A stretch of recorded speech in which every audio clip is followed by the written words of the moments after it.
Rank your kits, rank your friends, Mecha Gaikotsu, tier rank stickers, link in the description. Hey, what is up everyone? Today I'm taking a look at the high-grade Build Fighters Cathedral Gundam. As usual, you can tell from the color of that box right there that this is not a standard release. This is from the manga Gundam Build Fighters Amazing, and that yellow box means this is premium Bandai only, and this has been out for a while. This says on the box that it was from 2015, so I'm not sure how long P-Bandai has been going, but I don't think it was been, well, much longer than that. So this is a 6-year-old P-Bandai kit, so that of course means that this video right here would not have been possible without those absolutely fantastic people over at BUYEE. Once again, I've said it before multiple times and I'll say it again. If you're having trouble finding a kit or a rare Gundam something, you will find it without a doubt on BUYEE. So I will throw the link down there in the description, and let's get right into it. So anyway, jumping into the overview of absolutely everything in the box, and here's the Cathedral Gundam with absolutely everything that it comes with. So what we've got is the beam rifle, a shield, a bunch of beam sabers with some shorter beams, some build fighters, build burning Gundam style hands, a full stand in a not awesome color, and some stickers to deal with the color accuracy. And speaking of the color accuracy and the fact that this is based on other kits, we do have a lot of leftover parts on the runners in here, so you can build something that is quite similar to something it's based on. We're thinking like the Denial Gundam or the Gundam Schwartz Ritter. I'm not going to use any of these in this particular video, but they are in here just in case you're curious.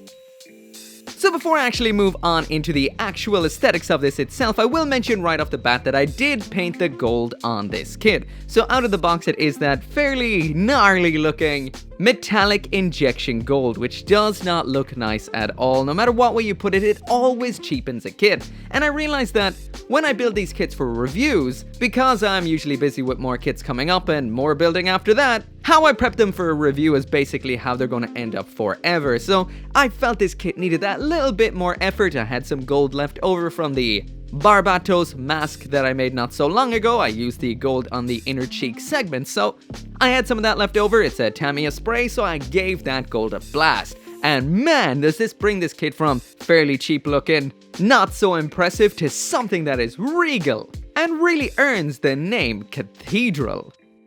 So anyway, jumping right on into the aesthetics, and there's the high-grade Cathedral Gundam out of the box snapped together with some paint and a little bit of panel lining here and there. And of course, like I mentioned already, it does look a little bit cheap straight built, so I do recommend giving this some kind of paint over that gold. But if you like the gold that is the gold that it is when it comes out of the box, well, that's cool.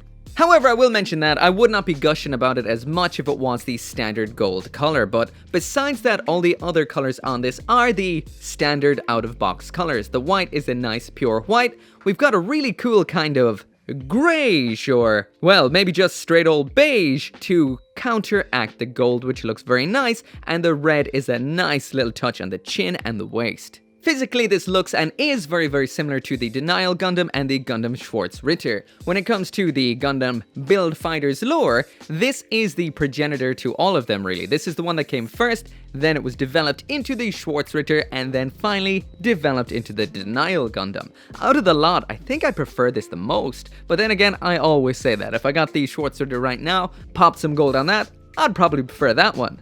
The biggest differences we have on this are definitely the wings and the brand new shoulders. All in all, this is one cool and dynamic Gundam design. It does have some similarities, of course, to the build burning Gundam, like the internal section of the waist there with that kind of ball style waist, which looks really, really cool. As for the stickers in here, the ones that I did use were the white ones on the rear of the arm armor, basically because I didn't want to mask off those parts. I wanted to get this done pretty quickly, and the eye sticker and the head cameras. Beside that, there is a bunch of gray ones for on here for using on the vents and various other sections, and I just went over these with a gunmetal Gundam marker. These are easy, just scribble them in. Any messy parts you have, you can just kind of scrape it away with a hobby knife. Very, very simple, very easy, and a quick way to detail up your Gundam.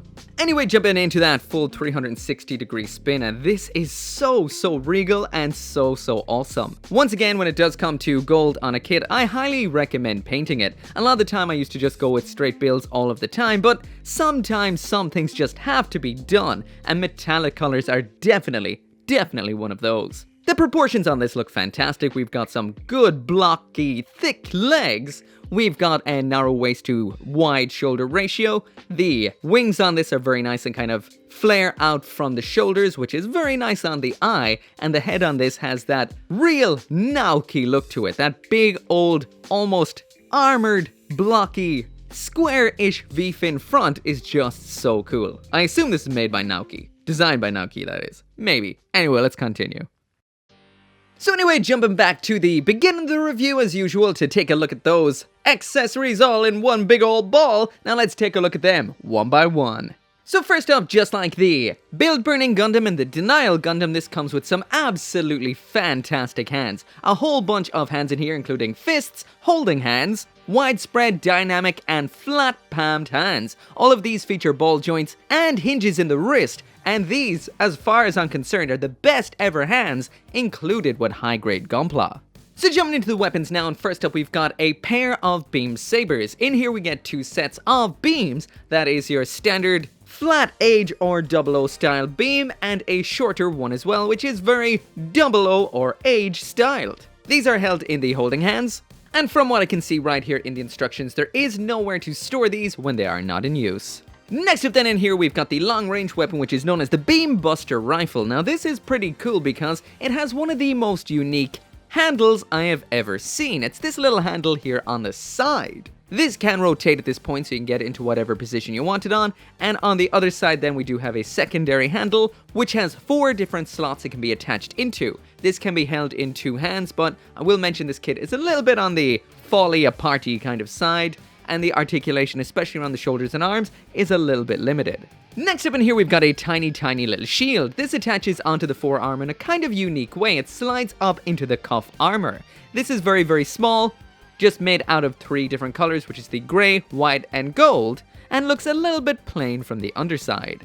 When both of these equipment pieces are not in use, that is the beam rifle and the shield, you can just pop them off, attach the beam rifle onto the backpack, attach the shield onto the butt flap, extending said butt flap, and these can be stored on the back. Now I will have to say at this point, this is one rickety kit. The waist falls apart me a lot, the legs fall off a lot. It just doesn't stand up very well, so I guess that is why they included this piss yellow runnerless stand in which to pop it up on, which I need to before I go absolutely insane, but still, cool that they included it. So if this wasn't already a unique enough Gundam, you can do something really cool with this kit. That is, grab all of the equipment we've taken a look at so far, which is the rifle, the shield, the beam sabers, also take that backpack, and you can combine these all together.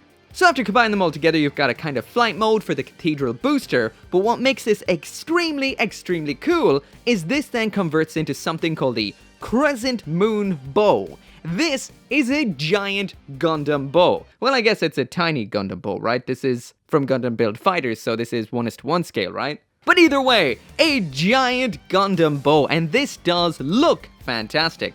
Sadly, again, this kit has some real stability issues, so putting this together was not too bad, but getting it attached without the Cathedral Gundam falling apart was a whole different story. But anyway, I'm going to be skipping out on the articulation on this review once again because I have reviewed technically this kit twice before, in the Denial Gundam and with the Schwartz Ritter. Those are very old reviews, however, but this is painted with no top coat and I do not want to destroy it. The reason I didn't top coat it is because I cannot get any. I want some Mr. Hobby. I need it. Actually, I'd probably take anything at this point, but I don't know why. It's Brexit or something. You cannot get top coat. At least I can't find any in Ireland anymore. It is really annoying. I need my matte flat top coat for the white and my gloss for that gold. Either way, complaints out the window. The articulation is pretty meh, lacking in a lot of parts, especially the shoulders, but you will get all of your basic poses out of it without a doubt. Stability wise, a bit of a nightmare. So anyway, that is it for the review, and this is a kit that just dodged, and I mean barely dodged bronze tier, and this is silver tier.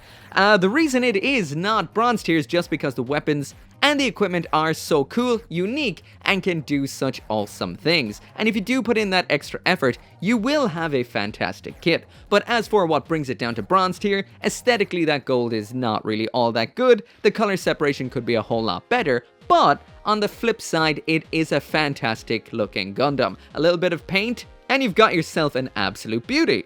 The biggest issue, however, is the stability and the articulation on this kit. There's a lot of lacking articulation up at the shoulders, some of the armor does get in the way around the waist, and it does fall apart a lot at the ab zone. But once again, if you do put the effort into tightening some of these joints, making sure they don't slip all of the time, it will be quite good. So once again, out of box, this just dodges bronze tier and is silver tier, but if you put in the time, this can be fantastic, and that does not go for all gunpla. But anyway, if you do want one of your own, link in the description.